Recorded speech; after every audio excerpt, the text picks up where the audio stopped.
What's up, mortgage coach community? I am super pumped for an impromptu interview with my good friend and industry legend, Cindy Ertman. What's up, Cindy? Hey, Dave. It's always so good to be with you. It's so fun to be here. It is so good to get to talk to you. And I literally think it's guaranteed that every time you and I do content together, they're among the most viewed interviews in the mortgage coach community. And I have no doubt this will be any different. So there are more new loan officers coming into this market than ever before. So I have a feeling there'll be some new loan officers like how to build a Rockstar mortgage team. Like people are going to want to know about that. So for any new loan officers on this, would you mind just giving a little bit of your, experience as both an originator and a coach, and then I'll add some of my color around that? Absolutely. And I love this topic. It's probably one of the things that I'm most passionate about helping, particularly high performance mortgage originators do, is really redefine their team to redefine success for them.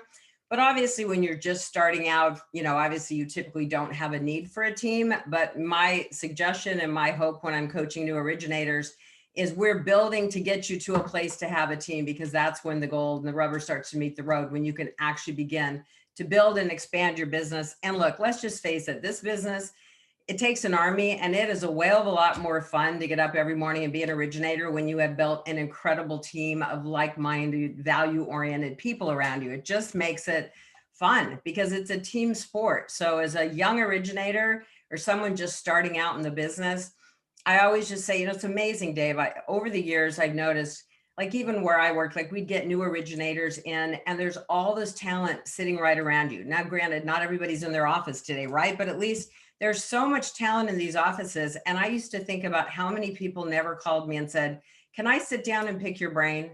Can I take you to lunch and find out how you did what you did? And so when I started as an originator, I just decided right out of the gate, I don't need to reinvent success.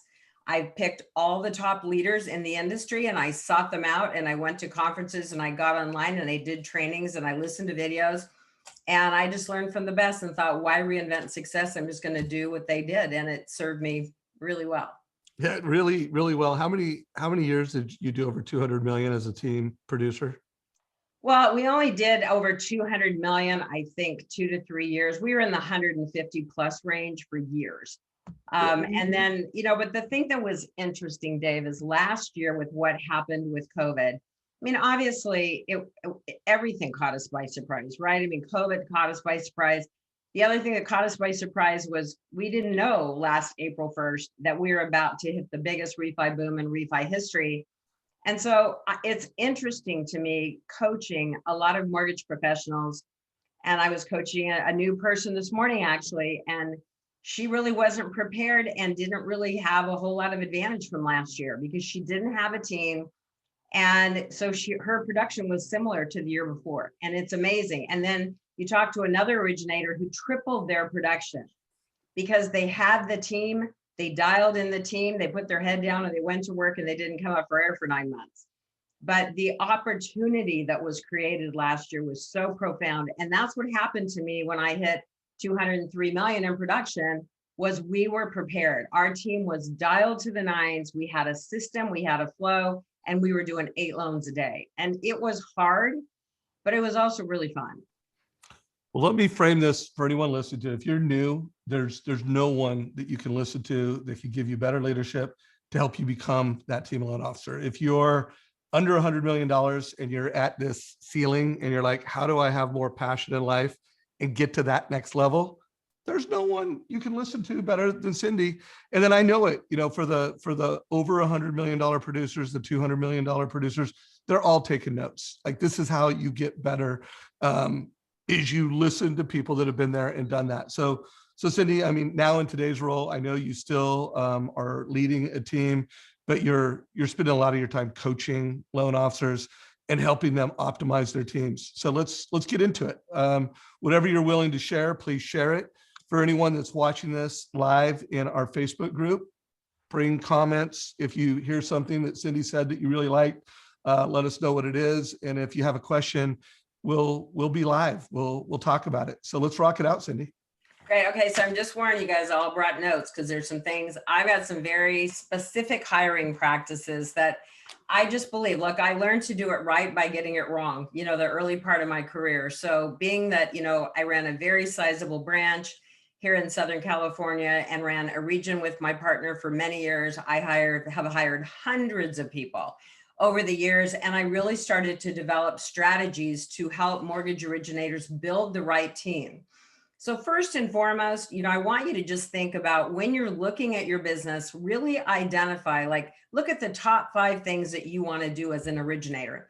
And obviously it's going to change the further up the food chain you go. So when I'm coaching a $180 million mortgage originator today, it's usually around creating life balance strategies and how to get them completely out of their business and focus on just relationship development. And even when I'm, coaching a $30 million $30 million a year producer, they typically have similar challenges. So think about like the top 5 things that you want to focus on and where you want to focus your time, energy, and attention. As you go through your day, I encourage you to really look at how you're spending your time. I hear it 20 times a day. I can't get out of my files. We're control freaks. We can't get out of our files.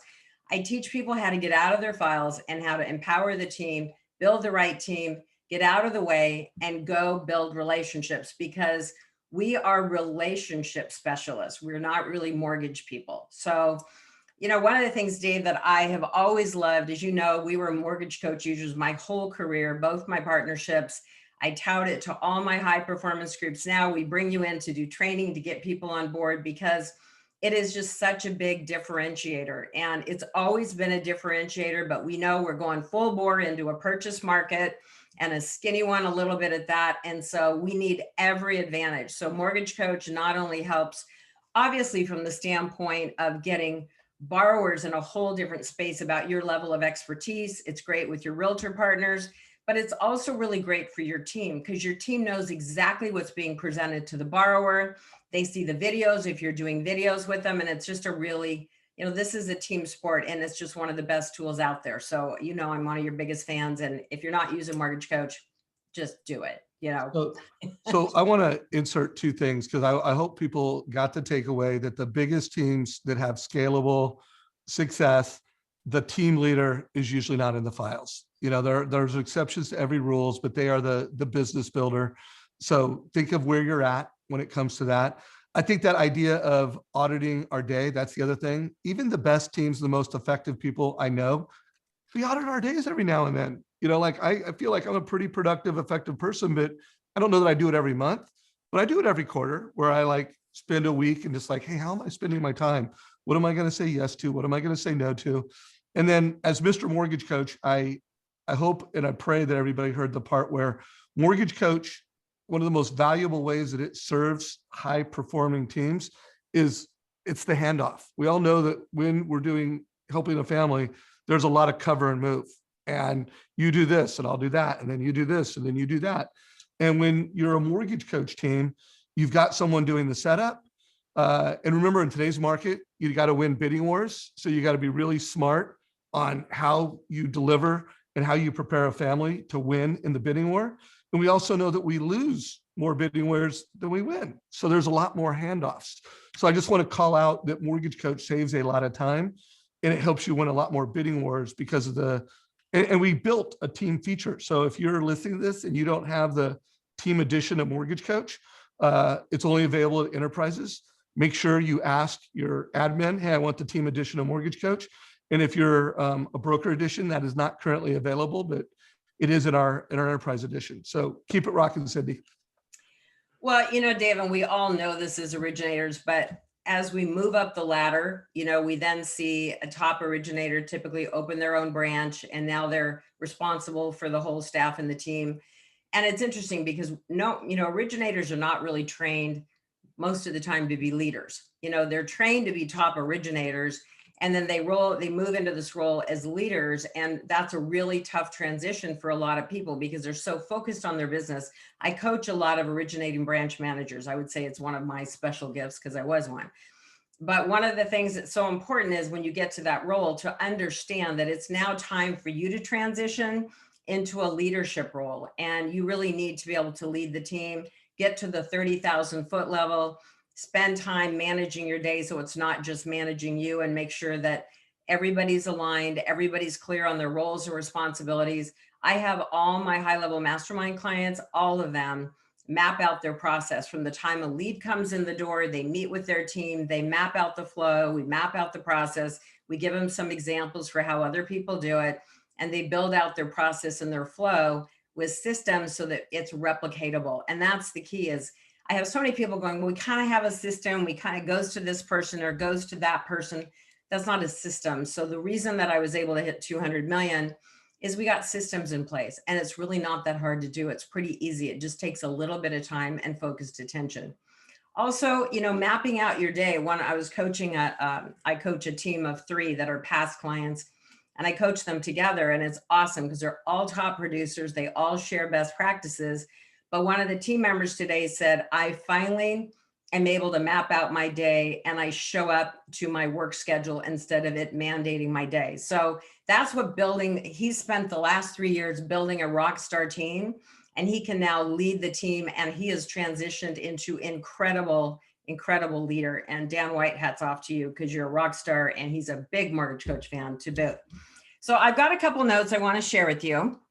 I want to just share, I'm going to go through some specifics, and you're going to want to take some notes on this because I do have a very specific hiring process, and I'm going to go through this kind of quick because this is a kind of a much longer signature training that I do. But I want to give you some just key points. And if you follow this formula, I'm telling you, it like wins almost 100% of the time. So first of all, you want to hire to your weakness. So many people, myself included, I hired LOAs along the way that I really liked. And that's before I had a hiring formula, and realized that was not a good choice because they were frequently not the right fit. They were too much like me. I need to hire to my weakness. I am a very, very big DISC profile. I use DISC 2.0. I don't like the freebie versions. I like DISC 2.0. And I love that. I've run it for many, many, many years. I have all my coaching clients run it on themselves and their entire teams. And I become sort of a DISC profile master in terms of the role that you are looking to fill. And I'm not kidding, Dave. I mean, look, we know that things can falter, but it is pretty darn true to form almost 100% of the time. Like when I'm looking at LO profiles, they're either DI or ID. And let me just give you a quick little descriptor. D is really their drive. It's their dominant factor. So to be an LO, you got to have some high D in you. And typically I'm an ID. You got to have some I because it's a people business. We're building a relationship. There are times, I got a client right now. She is a D, C. And C is really what you want for your LOA or your processor, because you want them to be detailed and organized. C is conscientiousness. So I'm always looking for high C if I'm hiring for an LOA position or a processor. But she does 100 million a year and has very little I in her, very few people skills, but she has overcome it by being just that good at her craft. So we're not going to call out a name, but I think I know who that is. And I think you probably know this, but Tim Brahim was he a DS or a DC? He's got to be a DC. He's got to be. Because I interviewed him. I think by the way, guys, this is in the Mortgage Coach YouTube channel. We did a Tim Brahim interview back in the day on his perfect loan process. And yeah, he was a DC. It shocked me because there's not, almost every top producer is either, to your point, a DI or a D or an ID. Well, and with Tim, it's a great example because I was on the faculty of Loan Toolbox with Tim for 17 years. And so I spent a lot of time with Tim. He was definitely one of my mentors. And yes, that guy was as detailed and conscientious and organized as they come. Very highly unusual for an originator. Highly unusual. So that's how he built all of his processes and systems. But one of the things that it's really important to really think about what you want to do as part of the process. So for me, when I got clear, my top 5 things were really, okay, I'm going to build amazing relationships with my referral partners. I want to focus my time on building deep, connected relationships with my clients. I want to be able to structure their deals because I had a lot of self-employed borrowers. I became masterful at tax returns and structure. So that was one of my gifts. I wanted to lock the loan and toss the ball. And so I'm always amazed when people are like, well, I can't turn that over to my assistant because they expect me. Well, my clients expected me to, but as you grow, if you build the right team, they don't need it to be you as long as you sell the team. So my handoff at the end of I spent about 15 minutes with my clients when I was hitting my higher thresholds. I had a very systematized call. It was building that connected relationship on a deep level, gaining trust, and then just sharing. My kind of sign off comment was, let me tell you how we work and how our team is structured so you know what to expect. And I would just walk them through exactly what to expect. I'm going to introduce you right now to Carrie, my Rockstar transaction coordinator. She's been with me for 7 years. She is the responsible for moving your loan through the system from contract to close, because we are like a conveyor belt. We move you through the system. And when Carrie asks for documentation, Mr. Brower, we'd love it if you would get us docs back within 24 hours so we can stay on track for all of your contingency days to make sure that we deliver an incredible experience. We're here to make this easy, comfortable. We're going to walk you through, hold your hand every step of the process, and you are going to love my team. They are best in class, and we take very good care of you through the process. And I just, then I would hand off. And the only 2 times I called my clients were congratulations, your loan is approved, and congratulations, your loan has funded. And I had more business than I knew what to do, because they were handled by an amazing team that knew a process and a structure and a flow. They got contacted at 7 key milestones of the loan, and every Tuesday they knew what to expect. So that's so much creating the client experience. It doesn't have to be fancy. It has to be reliable.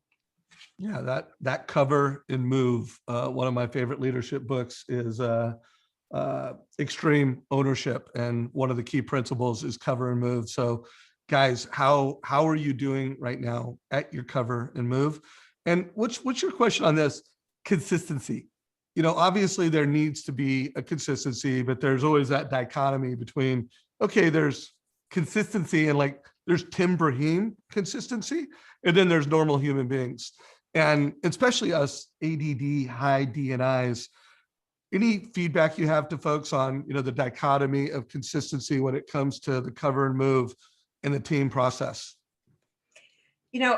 People get so afraid to say the words, I'm going to turn you over to, like they're, and we think it's all about us. And what we have to understand is it's about them. And as long as we have a process and a system, and what I find is the minute people actually take the time to develop a process and a system and consistency in their business, it elevates their confidence through the roof. Because, we don't have confidence in driving a lot of business in if we don't have consistent systems, because we know we're letting people down and things are falling through the cracks. So in taking the time, and look, everyone's like, I'm too busy to focus on it. I'm like, well, you know what? If you want to build a business, you got to map out and make your business a priority and commit 3 hours a week to working on your business instead of in it, and become a leader, because you can't go to the next level without it. So just that confidence comes. So I always say, act as if until you feel comfortable, in real life. We've got to act as if sometimes and do those things that are uncomfortable. One of my clients in Chicago last week, he said, I still do the Tuesday updates. He was in the core every Tuesday. You call the clients. He's like, I still do them every Tuesday. It takes me 3 hours of my day. And I said, stop it. I said, he's got a great LOA. I said, have her do the Tuesday updates. He goes, so before we even got off the call, I love these people. This is the people I love to code. He emailed his LOA. He said, moving forward, you're going to do all the Tuesday updates the next week. They love her. He goes, oh my gosh, they love her. And she loves it because she's getting to talk to the clients. So it's a perfect win. And he didn't even realize he could do it. He's never missed a beat. And it freed up 3 hours a week of his time. So look, I don't teach anything I didn't really do. And then my other favorite thing, Dave, when you get further down the pike and you're a top originator, then I help people get systems around not being in their email anymore. And it's a pretty incredible thing. They pick up 2 hours a day. I don't know if we'll have time to get into that, but we'll do that another time. Yeah, it would be a great reminder just to get a high level on that. But one suggestion I have, folks, because anytime you have to do something new, and this is my own personal hack, I'm going to do it 20 times. You do the same thing 20 times. And if that is your goal, like, okay, I got to do it 5 times this week. I got to do it 5 times that next week. By the time you've done it 20, and if it's do a TCA, you do it 20 times in a couple of weeks to a month, you got it.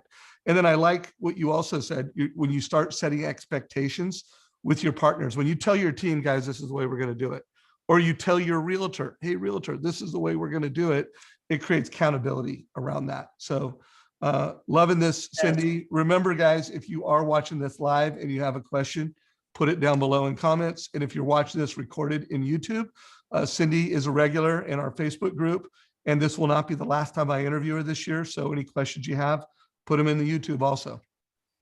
That's awesome. Thanks, Dave. So I'm just going to run through some very specific hiring strategies now, and I'm going to read a few things. So I'm not looking at my phone, just so you know. But I wanted, what happens frequently, and I know that not all of you have control over how you hire or the hiring process, because some of you work for large national mortgage banks and it all goes through the human resources department. And I get that. But I don't want you to think you cannot influence some of it. You can put an ad together and send it to your HR department. And I've done it many, many times, because a lot of times the way those ads go out is it lists the roles and responsibilities, but they're not terribly compelling. And so when I'm writing my own ads, and I wrote hundreds of them over the years, is I want to make, first and foremost, you want a paragraph at the top of your ad to hire the right person that is explaining the experience they're going to have in working with you and your team. What are they entering into? You know, people leave companies for leadership and culture. They really rarely leave for money or rates. They leave for leadership and culture, and they want to know they're entering a better environment for their life. So we want to paint a picture. So obviously I run a coaching company. So I'm going to read a couple of headlines that I have put in my own ads recently for people that I was looking to hire for, just to give you an example. So one of them is, are you interested in becoming an important team member of a company creating transformational change in the financial world? If so, we are looking for you. Another one, if you're a self-starter, highly organized, creative, and positive person who wants to step into an audacious mission of making a difference, then we are looking for you. The Defining Difference is a growing success-based coaching and training company committed to helping mortgage professionals transform their business and their lives. We are ready to grow and are seeking a competent, responsible, committed to excellence superstar waiting to help us grow. So it's a whole different energy if you know that's the headline to the ad, and then you get into all your roles and responsibilities. But talk about who you are in the world. Talk about what your values are and why joining your team is going to make a difference in their lives, and how you're committed to making a difference in the lives of others through your business. So it makes a big difference. People want to be part of something bigger than themselves. And I have examples of it from so many people that I coach. When they start to build the team, they get clear on their mission and their vision and their purpose, and the whole team gets around the vision. It is unbelievable. Not only what happens to people's business, but it's infectious. It creates momentum, and it creates a lot of retention and loyalty that people want to be part of. So it's not that hard to do. It just takes some intention around how you're leading your team. And then a couple of other things. So I'm going to give you 5 of my favorite, I think I have 5 here, of my favorite interview questions. And so I'll say these slowly, but these are questions that have sort of changed the game for me. And these came about for lots of different reasons, like I said, of getting bad hires. So on a scale, one of my favorite questions, on a scale of 1 to 10, with 10 being most organized and 1 being least organized, how organized are you? Because if you're hiring a support person for you, no matter what your DISC profile is, you need a highly organized and detailed assistant, whether it be an LOA, a processor, you need someone organized. Pretty much any hire for me, that's what I want. I want them to be a high C on the DISC profile. They've got to be organized and conscientious. On a scale of 1 to 10, with 10 being most patient, how patient are you? I've had so many people I haven't hired because of the way that they've answered this question. No jokes. I interviewed a gal for a marketing position last summer, and I asked her this question, and her response to me was, well, and she was young, so she was only like 28 years old, but she said, you know, I'm pretty patient. I think I've learned to be patient as I've gotten older, but I'll tell you one thing, they better bring me my meal on time, because then I'll get mad. And I thought, she just talked herself out of a job in the answer to one question. She was not a patient person.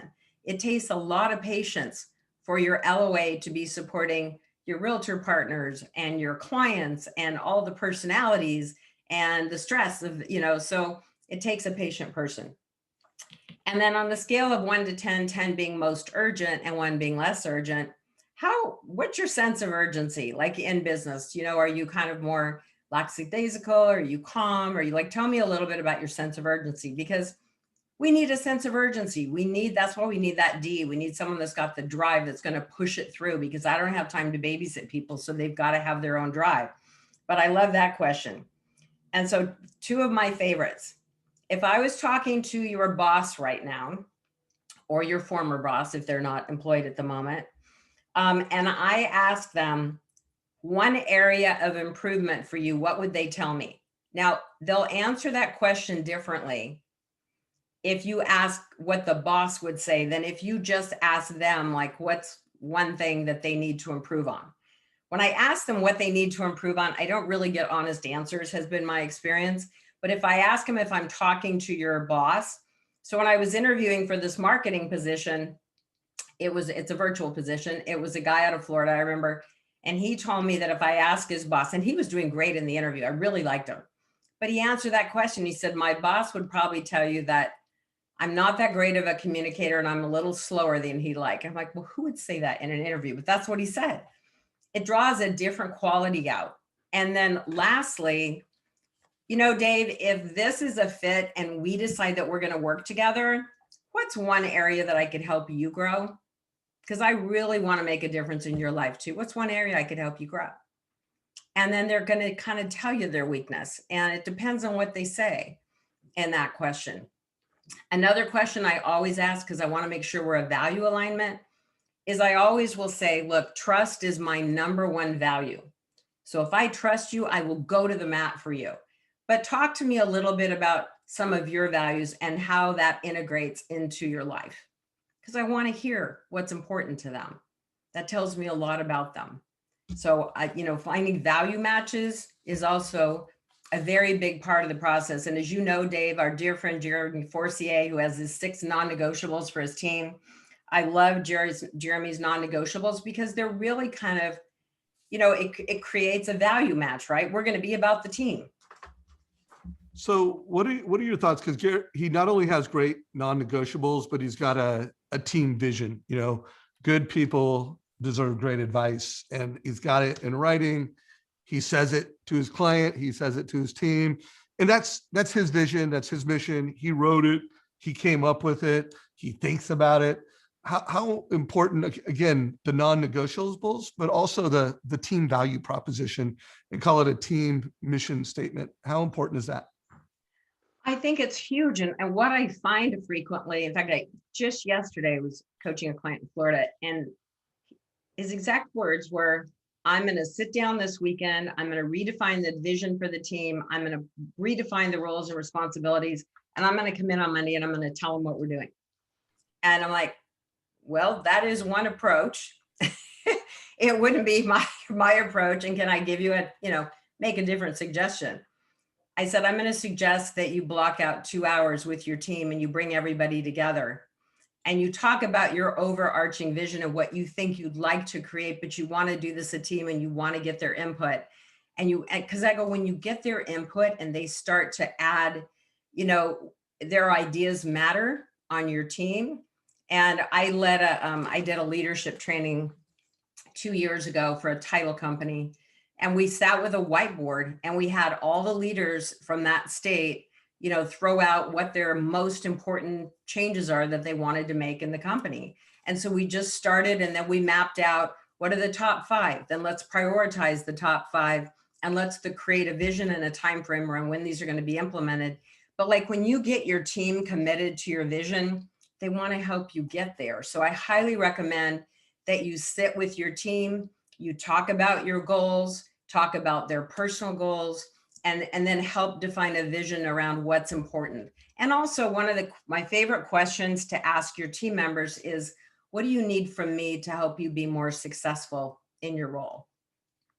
And a lot of leaders don't ask for that feedback because they're afraid to hear the answer, but great leaders do, So I want to read a why statement, a mission statement from one of our mutual clients, Michelle Town. And I remember when I interviewed you and Michelle, and I actually collect top professionals that have really clear, really compelling missions. And she said, we want to make a positive impact on our clients' lives by offering extraordinary customer service with compassion, creativity, and consistency and clear communication. We want the family, we want our family's homeownership and wealth experience to be remarkable. Always remember to think yes. So now I want you guys to hear that. That is totally unique to her. Those are her words. Those are her statements. I know she collaborated with her team in the development of that. And I also love to collect these. So if you're watching this, whether you're watching the recording or not, and you have a, I don't know, I don't want to call it a team mission statement because it's a purpose statement to a consumer that also has some marketing value, like something that you integrate into your promise to a family on how I'm different, but it's also something that your entire team buys into. If you've got something, cut and paste it. Cindy and I want to see it. Anyway, Cindy, you're killing it. I know you've got another meeting in 17 minutes, so I want to honor that. And I'll talk as little as possible. And I know you've got some things you want to unpack, but I want to get some why statements. Like, what is your purpose? Put it in comments down below. And if you don't really know how to do that, go get Simon Sinek's book, Start With Why, because he kind of walks you through how to do it. So if you're not sure on the how, that's a great place to start. So the other thing I highly recommend, Dave, is, and a lot of people falter on this because they think they're the only person that should interview a candidate, but you want to have, my preference is to have that candidate interviewed 3 times. So for me, I have 3 different members on my team. We do not do the interview together because they're going to ask different questions. I want them to make their own assessment. And even in our branch, I remember Dave, Brett and I used to interview LOs together when we were recruiting. And I thought, finally realized it's a mistake. We need to do it differently because I asked different questions. I saw different nuances. I pulled other things out of candidates, or he did. And you get a lot more value for doing separate interviews. My first interview now is always on Zoom or video conferencing. I don't even waste a phone call because I want to see your energy. I want to feel you. I want to get a sense of who you are. I want to get a sense of your personality. I'm pretty quick to be able to sum people up. So I want to be able to see you on a first call. I made some mistakes a few years ago, having people come in for a position, and I had a lot of people come through, and I was like, why did I waste my time, meeting with these people where I could have had a 15-minute, call on Zoom and save myself a lot of time, energy, and effort. I want to insert something there too, guys. You have to start doing that with everyone, because we also live in, even though we're going to get back to the real world, part of being a modern mortgage professional is on Zoom and in person. So you want to know, you can train them to be a master on Zoom, but you want to know, where are you starting? Like, do they know how to use Zoom? Do they know about backlighting? Do they, how do they show up in this Zoom meeting? So wanted to insert that. Great. And then this saved me last summer when one of my assistants used to work for a law firm. And so I had her doing a Google search for one of my candidates. We did this, we do it on everybody that's a, final candidate, but she taught me something last summer that totally saved us. So she said, in addition to just Googling their name and looking at their social media accounts, to kind of see what you're getting, another important thing is to put in their phone number. And she said, in between the numbers, like you would a dash, like a 310 dash, she says, put a dot as well. So 310 dot, 520 dot. She did that. And she said to me, I was scheduled to have a Zoom meeting with this woman in about an hour. And she walked into me with her laptop last summer and said, you're not going to like what I found. I'm just going to be honest. She was a call girl, and I saw way more of this girl than I ever needed to see. I said, it cannot be the same person. And we got on Zoom and it was the same person. So obviously my Brad's important to me. My integrity is important to me. Like, I would have never known that had she not plugged that in. So I'm just saying it's worth us to go a little bit deeper. I also almost hired a processor one time, get this close before I did a Google search, and come to find out she was a professional poker player, like on online tournaments, banned from clubs, like all over the internet. And, I mean, it's the real world today. And I think we've got the ability to know a little bit more about our candidates, and there's good people out there. And this is the whole thing. You know what it's like if you have a bad hire, you go through all the time of training and teaching them, get up to speed, and they're not the right person. Now you got to start over. And even trying to let people go in today's world is very difficult. So we want to get the hire right on the first round, so that you can set yourself up for long-term success. So I've just learned a few things along the way that have really, really helped. And then, really look at your team, like meet with your team on a regular basis. Talk to your team about what the biggest challenges are they're facing. Talk through what you can do to make a difference, not, in their lives. One of my clients just said to me, he just joined my current mortgage mastermind elite group, but I loved it. He said, this business has made such a difference in my life. It's changed my whole world. My goal is to add 5 more people to my team because I want to change their life too. And I thought, what an awesome thing to say, to be that clear. Another thing I wanted to share with you, we were talking about Jeremy's non-negotiables, but it's also really important when you're hiring people. It's like, what are your non-negotiables for your life? And you need to really look at that before you hire someone. Where do you want to get your life back? Like I had non-negotiables. One of my non-negotiables was be home for dinner by 6 o'clock. And I ate dinner as a family with my kids without my phone every single night. My kids would sit here and tell you right now, we were the only family that did, but I worked so many hours that was a non-negotiable. I took 2 weeks vacation every summer, usually to an island because I was so exhausted. But my kids have been all over the world on islands. So I took 2 weeks off every summer. I would get another LO to cover for me. It wasn't perfect. I lost some business. It was a non-negotiable for my family. And now that I have grown children, I can tell you, for those with young children, there are no do-overs. Dave, you know this only too well, right? There are no do-overs. So we got to make it count. We've got to make good choices. So if you're hiring a new person, you want to be able to have someone that can really take part of this business off your shoulders, so that you can not only have a very successful business, but I want you to have a really successful life too. Because why are we working so hard if we don't want a fulfilling life, right? Hey, Cindy, I know you've got a lot to cover. We've only got 10 more minutes, but I think it's so important, something you said, and I want to hear how you answer this question just for some self-help for me. But what is the story you tell yourself, and what is the advice you have to someone about having dinner without the phone on, and about turning off the phone when we get home? Any leadership you can bring to mortgage professionals that are, and I know a lot of them, we even need reminders about balancing that home versus business. Give us just a minute on how to break the habit of being connected to our phone when we're at home.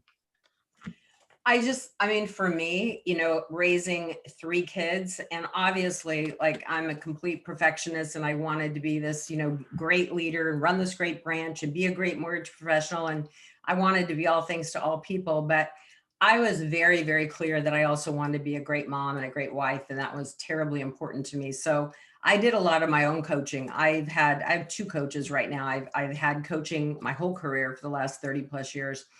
And a lot of coaching helped me get clear on what was most important. And in my high level mastermind group, the calls that we do are very, very tactical on how to build and grow your business and establish your team and create best practices.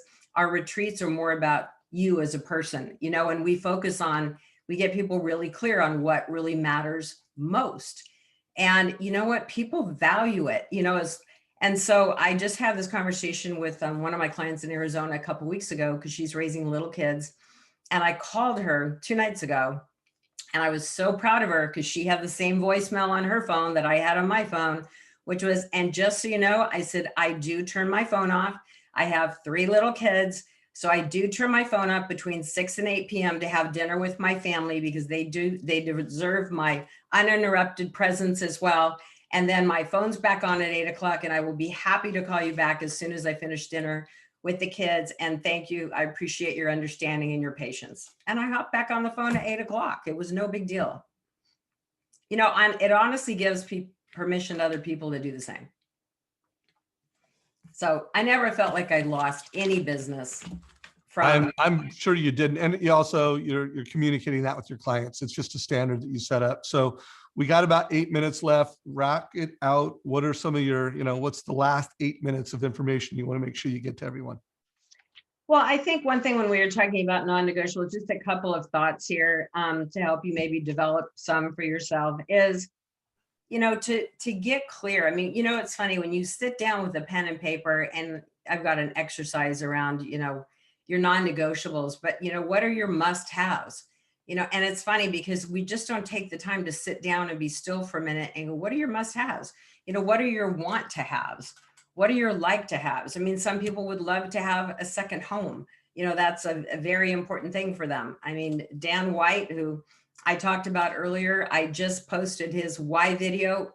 Dan White, we got 15,000 views on Dan White's why video, Dave.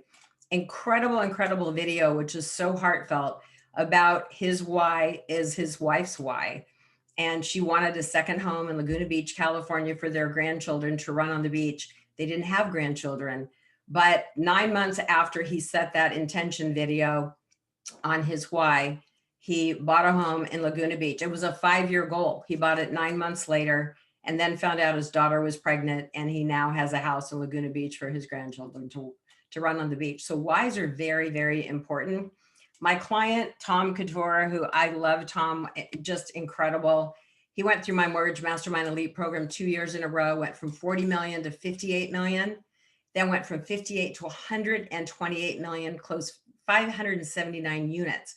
I'm coaching him this morning and he told me he's already at 200 closed units or 222 so far this year.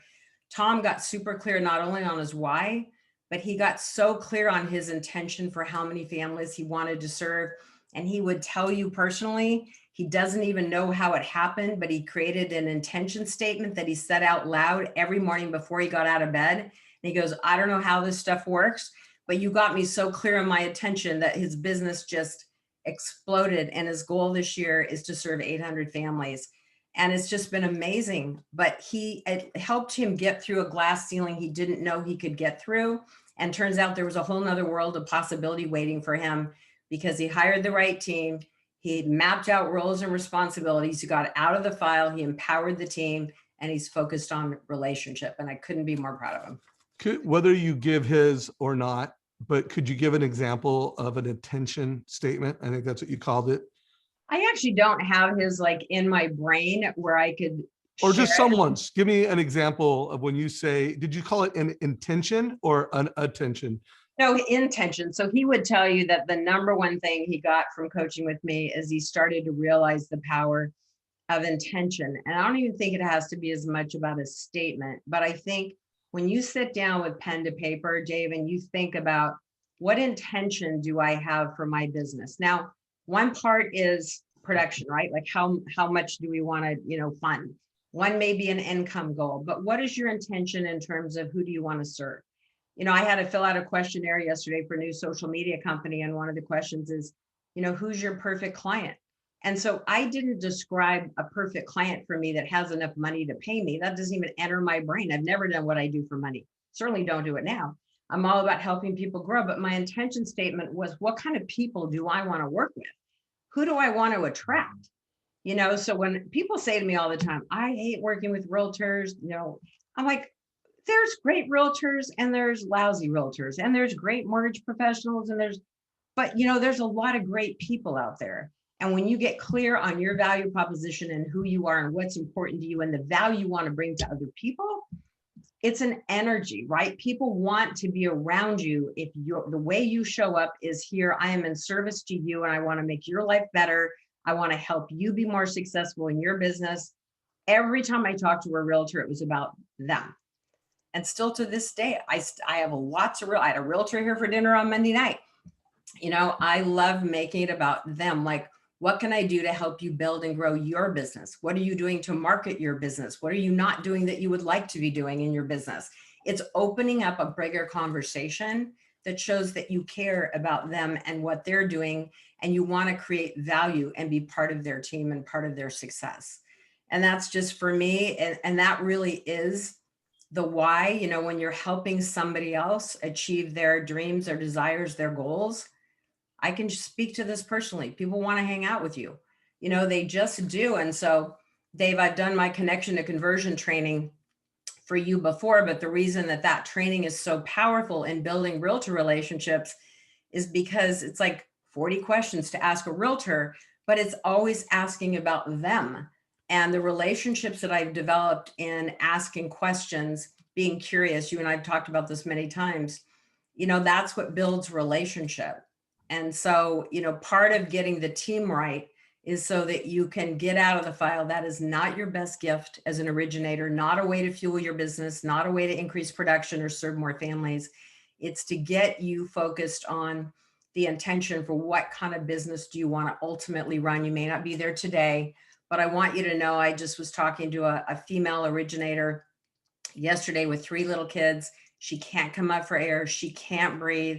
It's a horrible feeling, but there's light at the end of the tunnel if you start mapping out the plan and start taking steps to get the right people around you and to let go.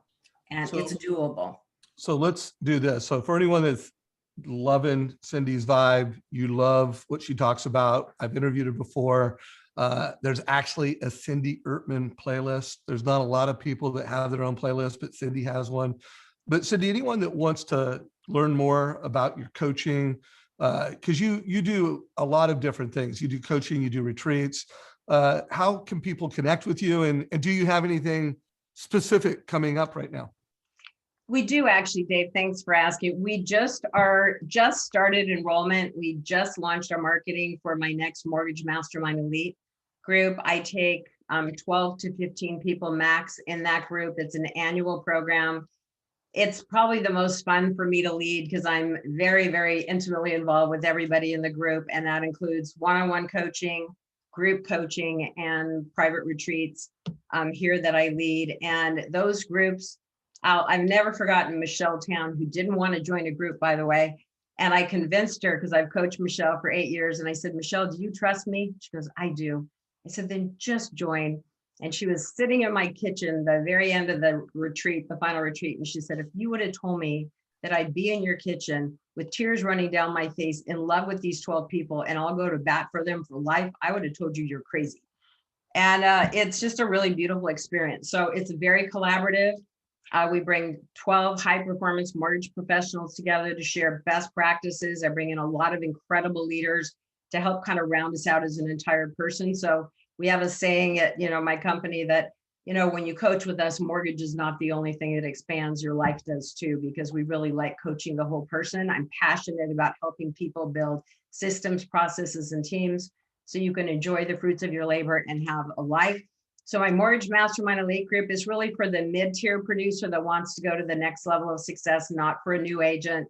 It's not about production numbers, but I have people in my current group that are from 25 million in production to 200 million in production. It's about being invested in learning, being committed to growth, being collaborative, and being willing to learn. It's my favorite thing to lead. So if you want any more information, you can go to mortgagemastermindelite.com, or you can email our team at info@cindyrtman.com.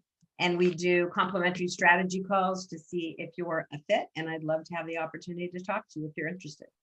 Well, my closing thought, guys, if you had a chance to get on the phone with Cindy Ertman to have a discovery call, that would be a gift. And that would be worth thousands of dollars just to have that consulting session. So highly recommend you check it out and you learn more from Cindy. Like I said, always one of my favorite interviews, 2-decade-old friend, someone that when I think of masterminding, like I've built everything that's great that's happened in my life. It's going to events, but then it's not what happens on stage. It's what's happened by the pool. It's what happens at dinner. It's what happens at lunch. It's what happens at masterminding. So Cindy, I hope you and I get to see each other before this. Well, are you going to Renee's event in August? I'm going to Renee's event. Absolutely committed. I will be there. Can't wait. So middle of August, we'll both be at Renee's event, and I can't wait to have dinner with you and cheers with a real glass of wine in our hand. Absolutely. Thanks, Dave. Always such a pleasure to be here with your audience. Thanks, you guys. Have a great day. Take care, everybody. Bye. Thanks.